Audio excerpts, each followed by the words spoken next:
Muy bien, después de este breve corte, le damos comienzo a este nuevo bloque con el ingeniero agrónomo Gabriel María Prieto del INTA Arroyo Seco, Oliveros, quien compartirá el estado de la situación de los cultivos de arveja y de lenteja en la región núcleo. Muchísimas preguntas vienen sobre esta situación y esta temática, y sobre todo ponemos bajo la lupa Brasil prohibió el paraquat. ¿Cómo secamos los cultivos de arveja? Gabriel, para comenzar, bienvenido, buenos días. Para comenzar con tu disertación, ¿qué relación tenemos hoy entre los buenos precios y la demanda con el clima frío y seco que vivió la producción de esta campaña, en este terrible otoño para gran parte del país? ¿Qué tal? Buenos días, muchísimas gracias por la invitación. Bueno, yo voy a hablar por parte del área de influencia y un poquito más de la agencia de extensión del INTA de Oliveros, de Arroyo Seco, que está en el área de influencia de la experimental Oliveros. Voy a compartir pantalla para empezar a mostrar, a ver si ahí ya se ve la presentación. Bien. El área de influencia de la agencia de Arroyo Seco son los departamentos Rosario, Constitución del sudeste de Santa Fe. Y decía que voy a hablar un poquito también fuera de esa zona porque relevamos el área de nordeste de Buenos Aires, particularmente los 4 partidos que son Pergamino, Ramallo, Arrecifes y San Nicolás. Donde está concentrada, digamos, la mayor proporción de arveja y de lenteja, diría del país, aunque lenteja no, pero arveja se ha desparramado enormemente en otras regiones, como por ejemplo el oeste entrerriano, el centro de Santa Fe, algo en el departamento Caseros, en la zona de Galvez, Santa Fe, y por supuesto la provincia de Buenos Aires, todo lo que es sudeste, sur y centro de la provincia de Buenos Aires. Particularmente lo que es el sur de Santa Fe, hay una diferencia muy marcada en cuanto a las condiciones que tuvimos en el verano. ¿Por qué hago la historia del verano? Porque, bueno, Constitución y Rosario en el verano perdieron prácticamente la cosecha gruesa, rendimientos de soja de primera de 1.200, 1.500 kilos, rendimientos de soja de segunda de 300, 400 kilos. Fue una sequía muy, muy marcada. De hecho, en los primeros 10 meses del año llevamos registros de apenas 380 milímetros, con lo cual las legumbres iban a ser la gran revancha desde el punto de vista económico, es decir, hacer un cultivo que consuma poca agua, que necesite poca agua en relación a los cereales de invierno, para tener, además, ayudado por los precios, la mayor demanda y los precios de mercado, que eran más favorables que en años anteriores, poder tener una revancha. Y este viento de cola se encontró con el ancla del clima, ¿no? Pero antes de hablar puntualmente del impacto de las condiciones de sequía y de frío en la zona, ¿con qué nos encontramos hoy? El relevamiento que hacemos. Normalmente nosotros todos los años, salvo el 2019 y el 2008, que fueron 2 años que no lo hicimos, hacemos esta transecta entre el sudeste de Santa Fe y el nordeste de Buenos Aires,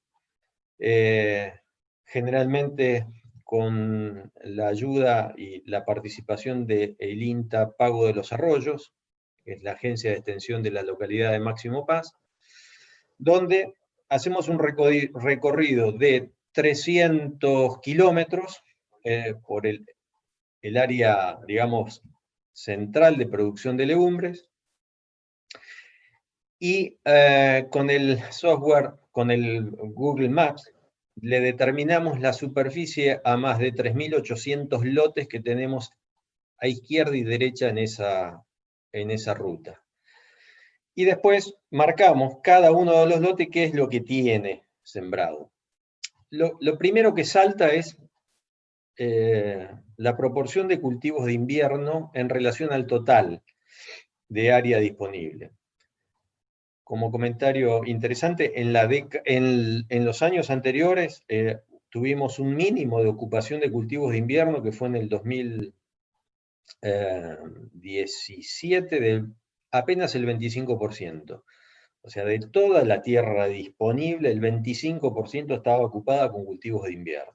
Lo normal es que sea un 30, un 35. Bueno, hoy estamos cerca del 40. En esta campaña 2020, cerca del 40% de la tierra disponible está ocupada con cultivos de invierno. ¿Cuáles son esos cultivos de invierno? Bueno, todos los cultivos anuales. Dejamos de lado pasturas, etcétera. Tenemos trigo, centeno, trigo, cebada, verdeos de invierno que incluyen centeno, vicia, avena o verdeos para consumos de hacienda, arveja, lenteja y todo lo demás que encontramos, desde papa, perejil, coriandro, etcétera, que lo registramos también y tenemos esa base de información. Relevamos aproximadamente 33.000 hectáreas en esa transecta, sobre un área total, si sumamos los partidos y los departamentos de Buenos Aires y Santa Fe, que estamos alrededor de las 980.000 hectáreas. Relevamos un 4% del total, ese es el censo, nuestra muestra, 4% del total del área. ¿Y qué nos encontramos? Hay una neta diferenciación entre lo que vemos en el nordeste de Buenos Aires en relación a lo que vemos en Santa Fe. Trigo prevalece con un 61% de todo lo que está sembrado en invierno. Trigo tiene el 61% en el nordeste de Buenos Aires. Arveja un 22%, lenteja prácticamente desapareció en Buenos Aires, no hay muchos lotes de lentejas, muy poca superficie. Y otros cultivos 16%, que ahí están todos los otros cultivos que les decía, como cebada, coriandro, papa, perejil y verdeos. Básicamente en Buenos Aires son verdeos. Y en el sudeste de Santa Fe nos encontramos con una situación en la que llamativamente, bueno, trigo en relación a los otros cultivos perdió peso en relación a lo que es Buenos Aires. Arvejas, apenas un 9%, me llamó poderosamente la atención la poca cantidad de arveja que hay en el sur de Santa Fe, y donde estamos inundados es de lenteja. O sea, de esos 3.800 lotes que hay en la transecta, acá cada 10 lotes tenemos 3 o 4 lotes que son de lenteja, mucha proporción de lenteja. Y después ahí en los otros, 12%, donde hay papa, ahí sí, en Santa Fe hay perejil, hay papa, lotes de 100 hectáreas de perejil para deshidratado, etc. Y por supuesto los verdeos, como les comentaba, los cultivos de cobertura, pero que tampoco tuvieron un despegue tan alto. Así que, ya visto esto, entramos a la parte de clima. Como decía, fue la revancha de los productores que sufrieron una sequía muy, muy intensa. Y lo primero que vemos, bueno, son las últimas imágenes del Servicio Meteorológico Nacional, INTA y la FAUA, de lo que es el agua útil a la izquierda, de la capa arable al 28 de septiembre, y el agua útil a la derecha al metro de profundidad. Fíjense que el norte de Buenos Aires siempre está un poco mejor que el sudeste de Santa Fe. Si pasamos a la imagen ya más reciente, del 5 de octubre, estamos todos al horno. Un poco menos el norte de Buenos Aires, centro norte de Buenos Aires, pero Santa Fe está muy comprometido. Y ni hablar de la zona de Córdoba y centro de Santa Fe. En la capa arable. Y al metro de profundidad, Buenos Aires recibió lluvias hace una semana, 10 días, un poco más intensas y más, digamos, de mayor cuantía. Lo interesante para destacar de todo esto es que, bueno, si contemplamos las lluvias de lo que sería recarga de perfil y ciclo de cultivo de mayo a la fecha, apenas en el sudeste de Santa Fe tenemos entre 65 y 80 milímetros, con un registro muy variable. Hay distritos que por ahí llovieron un poco más, y en el nordeste de Buenos Aires la relación es distinta. Estamos al 8 de octubre y tanto arveja como lenteja están en el corazón del periodo crítico, es decir, de comienzo de floración y toda la etapa de llenado. En Santa Fe estamos muy complicados, muy complicados. Registros de humedad en los perfiles, por ejemplo, en Cañada de Gómez, reportados por Julia Capurro, la jefa de la agencia de extensión de Cañada de Gómez, de 5 a 10 milímetros a los 60 centímetros de profundidad de agua disponible en los barbechos. O sea que obviamente los trigos están consumiendo la poca reserva que tenemos al 1,5 metros, y como sabemos, arveja y lenteja se tienen que arreglar con el agua disponible en el primer metro. Así que yo creo que desde el punto de vista hídrico, si bien tenemos condiciones, y hasta ahora octubre arrancó como un mes ideal en cuanto a temperaturas, porque lo que no queremos justamente es tener sopletes de 35 grados como tuvimos la semana pasada, y tampoco heladas. La verdad es que desde el punto de vista hídrico estamos muy limitados. Y con las temperaturas, acá tenemos los registros de temperaturas máximas, mínimas e históricas hasta mediados de septiembre, y claramente vemos un pico, vamos a ver otras imágenes, donde el récord de 50 años que se escapó dentro del área del rango normal de temperaturas mínimas fue a mediados de julio, seguido por heladas a fines de julio, heladas a mediados de agosto, y la última helada de intensidad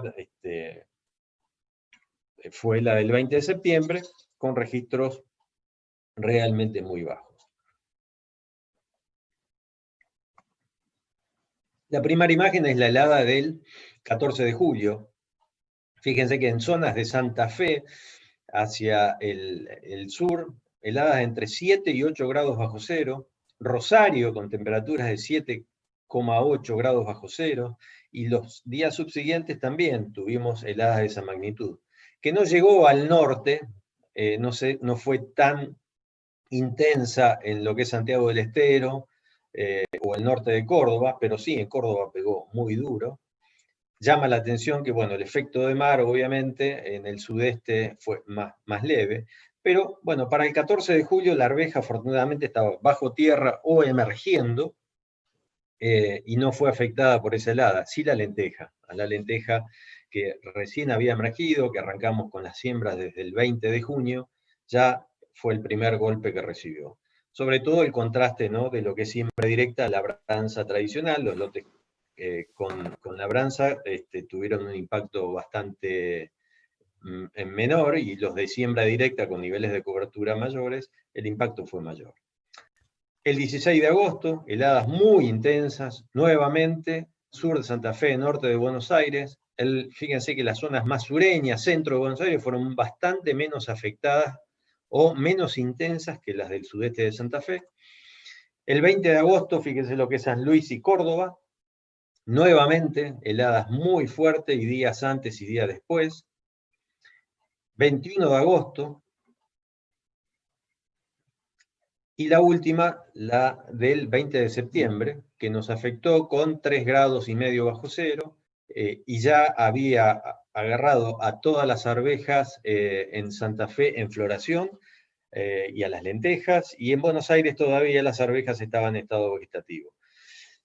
En la recorrida que nosotros hicimos la semana pasada para ver esto, los cultivos de arvejas de lo que es Santa Fe están, encima que hay poco, en muy pobre estado, por la acumulación de biomasa que deberían tener a esta altura en un año normal.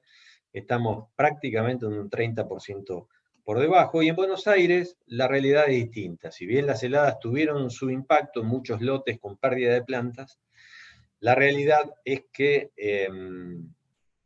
las condiciones actuales, sobre todo de humedad, y como decía, un octubre que desde el punto de vista de temperaturas viene siendo ideal o copiando al histórico, puede posicionarlo de mejor manera, ¿no? Bueno, una imagen de lo que es la lenteja después de la helada del 14 de julio. plantas que tuvieron que rebrotar, muchas murieron, 20-30% de plantas murieron, tuvieron que rebrotar. Todo el periodo vegetativo se extiende hasta llevar al estado reproductivo, que ese es el riesgo más importante, a una etapa del año donde el llenado de granos lo va a hacer a partir de, sobre todo en Buenos Aires, que por tener temperaturas más frías atrasó todo un poco más, a fines de octubre, principios de noviembre, donde tener temperaturas de arriba de 32 grados ya compromete el rendimiento. Así están los lotes de lentejas, muchos lotes de lentejas hoy. Hay lotes que están muy buenos, pero acá tenemos lo que es cola de máquinas muy marcado, porque ahí se han muerto plantas, los bajos muy afectados, y todo esto contribuye a que además la sequía tenga un impacto muy, muy fuerte. Imágenes de arveja, esto es en oliveros, curiosamente olivero que está al norte de la región, digamos, al norte de Rosario, que debería tener el efecto del río, nada, las heladas fueron muy violentas, matando realmente una altísima proporción de plantas. Plantas que, como decía, tuvieron que rebrotar. Estas son fotos cedidas gentilmente por una colega de la zona de Salto, Lucrecia Santa Croce. Y bueno, estas son las imágenes actuales hoy, como les decía, donde vemos muchos claros, donde hay plantas que han muerto, y una generación de biomasa que está muy por debajo de lo que es históricamente. Por lo menos en el sur de Santa Fe, y como les decía también, en el nordeste de Buenos Aires las condiciones hídricas son mejores, y es de esperar de que la performance de arveja sea un poco mejor que por lo menos en Santa Fe. Esto desde el punto de vista del clima y de las heladas, y ahora mostrarles lo que la Asociación de Productores de Manitoba, Saskatchewan y Alberta le proponen a sus productores al momento de secar, porque desde el 2017 Brasil sacó una resolución por la cual nos daba 3 años y prohibía el paraquat. Un insumo esencial para cosechar productos de calidad, reducir riesgos. Entonces, la propuesta de Canadá claramente muestra las distintas alternativas en cuanto a control químico disponible, como glifosato, dicoat, saflufenacil, glufosinato de amonio, carfentrazone, fluomioxacin como desecantes, y cada cultivo te dice, bueno, si está ok, si tiene registro, o si hay que ver, consultar los LMR, los límites máximos de residuos, en función de los mercados en los que Canadá tiene intervención. Ante el problema que se nos presenta en Argentina, para exportar a Brasil, la realidad es que en Argentina hoy tenemos este esquema de productos autorizados por SENASA para hacer el desecado de los cultivos en arveja, lenteja, poroto, con estos productos y esos tiempos de carencias y esos límites máximos de residuos.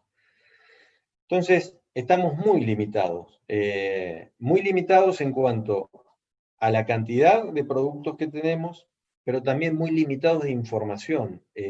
Hace 3 años que Brasil avisó, y la verdad yo como INTA no estuve enterado, podríamos haber avanzado, y yo creo que ya para ir concluyendo, alternativas para terminar un cultivo, hay muchas. El tema es que para poder usarlos deben estar registrados en SENASA. Si bien sabemos que en muchas situaciones, ante la presencia de malezas perennes o de difícil control, se hacen uso de herbicidas no registrados, aquí es clave trabajar en forma conjunta para lograr un paquete que nos permita competir en forma inocua y entrar en esos mercados que están poniendo restricciones. Para finalizar, bueno, claramente un incremento del área de siembra de arveja y lenteja, sobre todo en la provincia de Buenos Aires, lo que es arveja, y en provincia de Santa Fe, en lo que es lenteja. Yo creo que ahora, el 30, hacia fin de octubre, se va a terminar el informe obligatorio en el CISA. Supongo que en diciembre, enero se habrá el informe de INASE con los datos de arveja, va a ser superior al del año pasado. También creo que por una cuestión de precios, el área de amarillas ha caído significativamente. Se consolidó arveja, bueno, en Buenos Aires y lenteja en Santa Fe. Eso viene pasando todos los años, ya desde varios años que se ve que la lenteja está bien concentrada.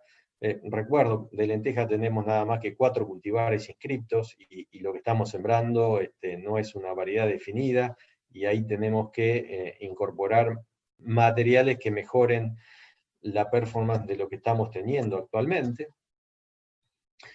Desde el punto de vista climático, veo muy buenas perspectivas para los cultivos de Buenos Aires, porque recibieron precipitaciones del orden de entre los 80, 100 y algo más de milímetros en los últimos 10 días.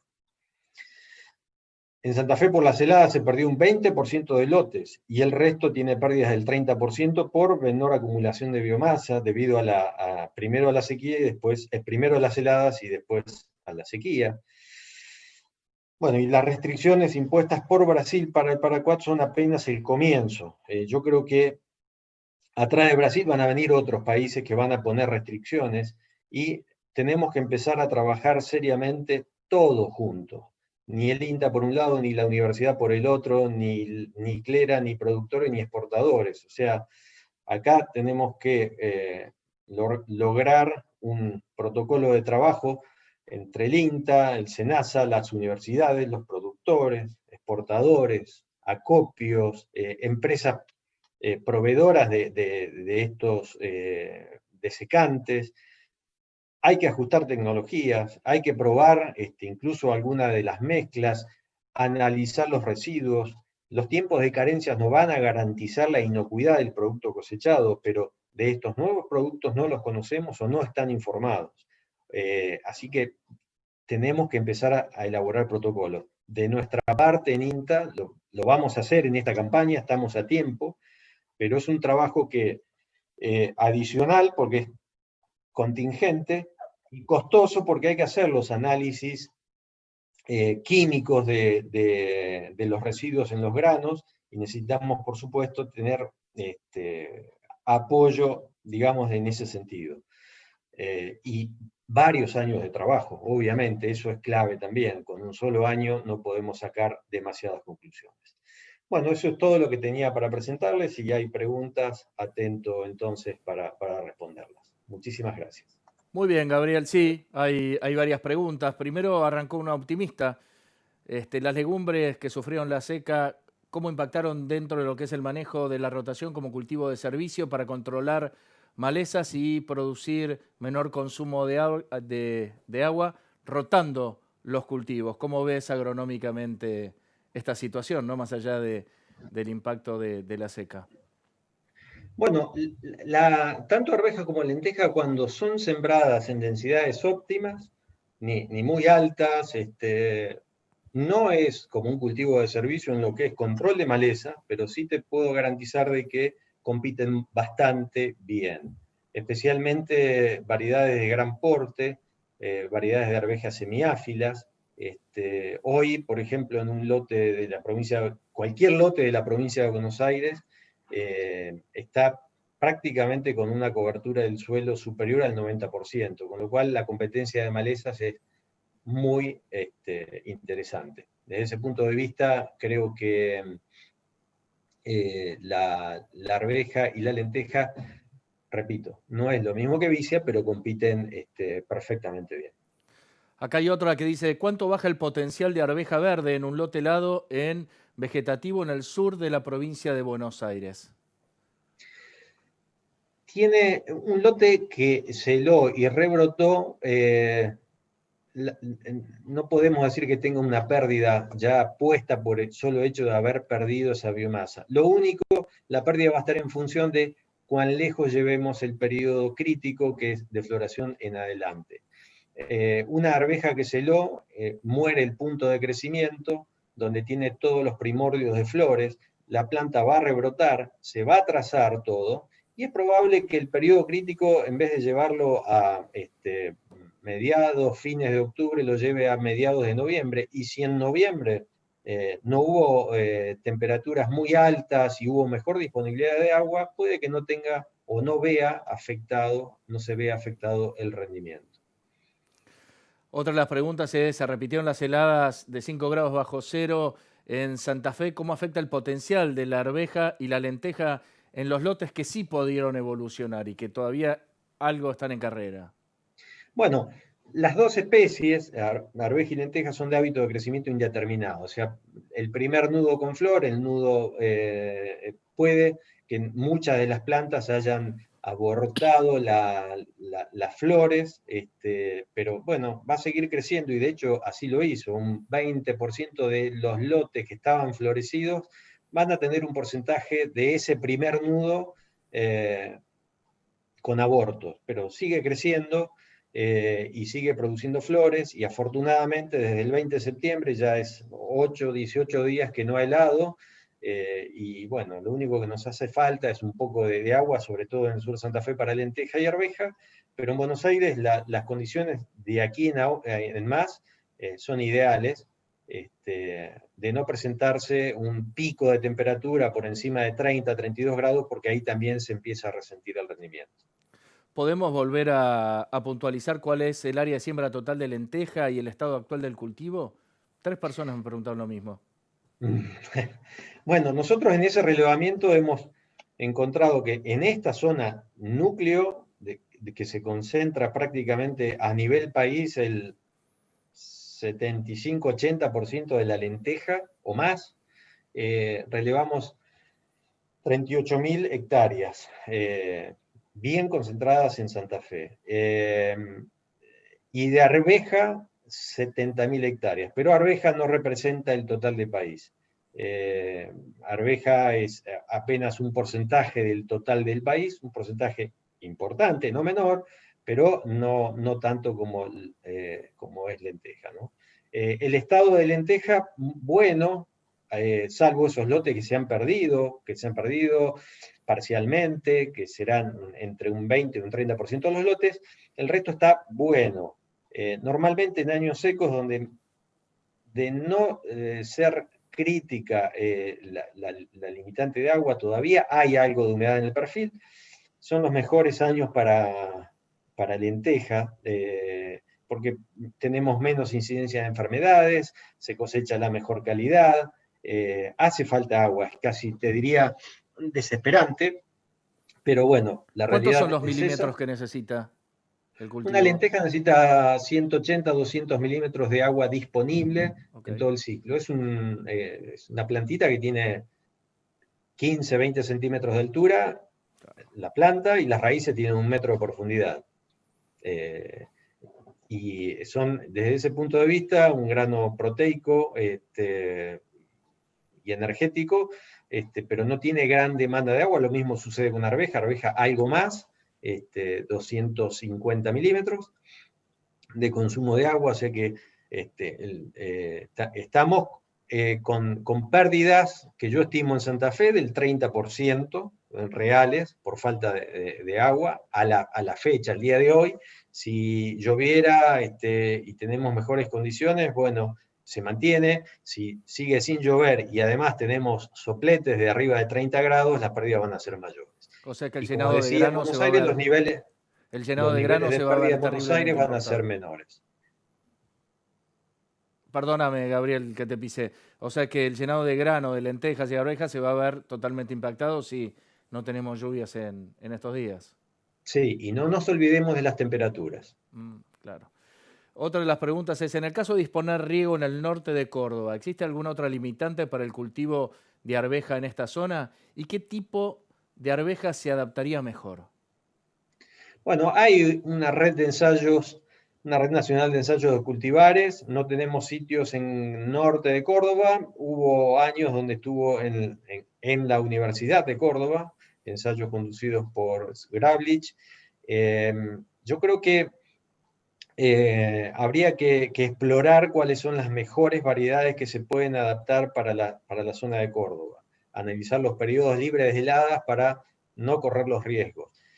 El drama de las arvejas comunes que tenemos es que la fecha de siembra óptima para lograr eso es en el mes de julio, cuando no hay agua, por lo tanto el riego es fundamental, o recurrir a variedades del tipo invernal, de que ya en el país hay 2 o 3 variedades que se están desarrollando y que tienen mejor comportamiento a frío, aunque no son resistentes a heladas, porque cuando tenemos las heladas que hemos tenido no hay planta de arveja que lo resista.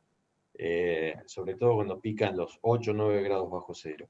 Pero yo creo que sí, que hay variedades adaptadas a todas las regiones del país. La red de cultivares de arveja tiene sitios tan al norte como Tucumán y tan al sur como en Santa Cruz, en los antiguos o en El Hoyo, cerca de Esquel. Tengo varias acá sobre producción, sobre Brasil, pero bueno, Brasil prohibió el uso del paraquat, presenta un gran desafío para la producción local. Las estrategias para lograr la misma eficacia. Hay varias sobre este tema y sobre productos que ahora te voy a presentar. A ver si sirven como desecantes. Bueno, nosotros también estamos limitados. Nosotros tenemos en Argentina registrado paraquat y estamos haciendo buenas prácticas agrícolas utilizando el paraquat en las dosis recomendadas y respetando los tiempos de carencia. Un año seco tiene esa ventaja. Los riesgos a correr son menores en un año seco, con lo cual podemos esperar si lo de Brasil se afianza, porque se ha abierto un espacio de consulta para definirlo, porque esto Brasil todavía no lo ha definido. Creo que el plazo se dieron 60 días para terminar de definirlo, y habrá que determinar los residuos de paraquat, porque lo que Brasil dice, no se puede usar paraquat y no tiene que tener residuos de paraquat. Si nosotros usamos el paraquat correctamente, respetando los tiempos de carencia, es muy probable que no haya residuos de paraquat, aún habiéndolo usado, pero tenemos que estar trabajando muy seriamente en eso. ¿Cómo ves los desecantes para algodón como alternativa, como el pirafluofen etil? Hay muchos principios activos, además de los que yo mostré, que están registrados en arveja, pero hay que evaluarlo. Yo creo que es peor para Argentina usar cualquier cosa que no tenga registro que usar el paraquat en forma adecuada y garantizar inocuidad del producto. El SENASA establece claramente, si ustedes utilizan los productos, respetan los tiempos de carencia y usan las dosis recomendadas en los momentos adecuados, garantiza inocuidad del producto. Yo creo que esto es clave, seguirlo de esa manera. Tenemos que trabajar respetando eso. El tiempo de carencia para el paraquat, como mostraba, es de 7 días. Nadie respeta esos 7 días. Si los respetamos, garantizamos inocuidad de la producción. ¿Cómo ves el aumento de la superficie de siembra incorporando una variedad nacional como primogénita? Lo veo muy bien. Es una variedad que el INTA y la Universidad Nacional de Rosario ya inscribieron y van a licitar el año que viene.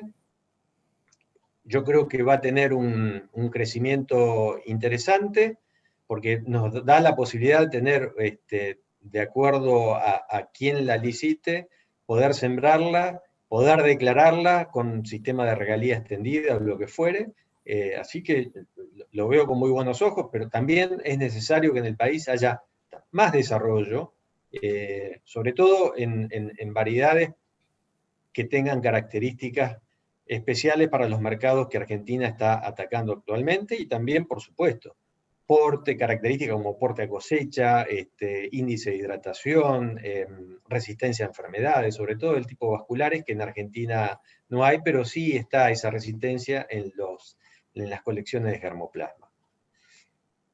Acá hay uno que me dice, hola, en Córdoba, ¿cuál es la fecha de cosecha de la arveja? Y si se permite sembrar después del maíz temprano para poder vender, ¿cuál es el mercado como productor que usted está viendo? Bueno, el mercado lo van a ver en un panel de Sí, lujo que tenemos a hay, hay- posteriori, hay que pero esperar un poquito, sí. hay que esperar un poco. Pero sí, arveja va bárbaro en las rotaciones. Realmente, si ustedes recuerdan, en el 2008, cuando tuvimos los problemas de comercialización de trigo, el productor entró a demandar información de alternativas al trigo, la arveja surgió y el que conoció la arveja la adoptó porque es un cultivo de ciclo corto que consume Claro. poca agua. Yo les comentaba recién de la sequía que tuvimos en esta región. Los lotes de soja de segunda, por ejemplo, sobre trigo, dieron 500 kilos. Los lotes de segunda sobre arveja dieron 1.500 kilos, casi como Wow. una soja de primera. Y los maíces de segunda igual. O sea, ¿por qué? Y porque deja medio tanque de agua del suelo disponible para el cultivo de verano. Entonces, es un cultivo de renta y nos permite una rotación espectacular. Poniendo foco en arveja y lenteja, y si vamos al ciclo, podemos determinar los milímetros que se necesitan para tener una buena producción y en qué periodos. Bueno, el periodo crítico, como les decía, es de floración en adelante, pero para florecer y tener buena cantidad de nudos reproductivos, la planta tiene que crecer y generar biomasa. Bien. Como les decía, el consumo de agua de estas dos especies es, en relación a los cereales, bastante inferior, aproximadamente el 60% de lo que necesita un trigo o una cebada. Eh, con algo de reserva y muy pocas lluvias en el ciclo, vamos a tener muy buenas producciones. Pero Bien. el periodo crítico que cae en octubre tiene que ser, desde el punto de vista de la disponibilidad de humedad, limitada, en el sentido de que no tengamos los 300 milímetros que por ahí tenemos en los octubres llovedores, y desde el punto de vista de temperatura, que copie el promedio histórico, que no tengamos días o semanas, como hemos tenido en el 2014, de 36 grados seguidos de máxima durante una semana de octubre, porque eso lleva a un aborto importantísimo de vainas y semillas, tanto en arveja como en lenteja, y reducen significativamente el rendimiento. ¿Cuál es la relación entre rendimiento y calidad? ¿Podemos explicar cómo se conforma y cómo se logra? Son dos variables que en el caso de los specialities juegan de la misma forma. Ok. Eh, Te diría más de la calidad que de la cantidad, del rendimiento. Desde el punto de vista de la calidad, en arveja nos interesa, sobre todo en arveja verde, mantener el color y la integridad del grano. Y en lenteja tenemos un problema que es la contaminación con vicia, que no es muy fácil de sacar. La vemos en el campo, es una planta fuera de tipo, con otra flor, y eso se castiga desde el punto de vista comercial, pero es muy difícil cuando tenés variedades que tienes 20 años de multiplicación, ¿no? Por último, a ver, fue al revés. ¿Cómo ves a la Argentina y el potencial que tenemos ajustando todos estos manejos y tecnologías en base al crecimiento que hemos tenido sobre todo esta campaña, más allá de las condiciones ambientales? Excelente pregunta. Y acá una reflexión importante. Como decía, en el tema de secantes tenemos que trabajar todos juntos y en el sector también.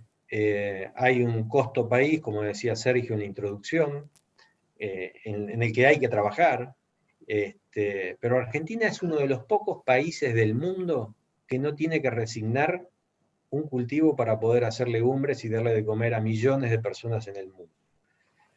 ¿Por qué digo esto?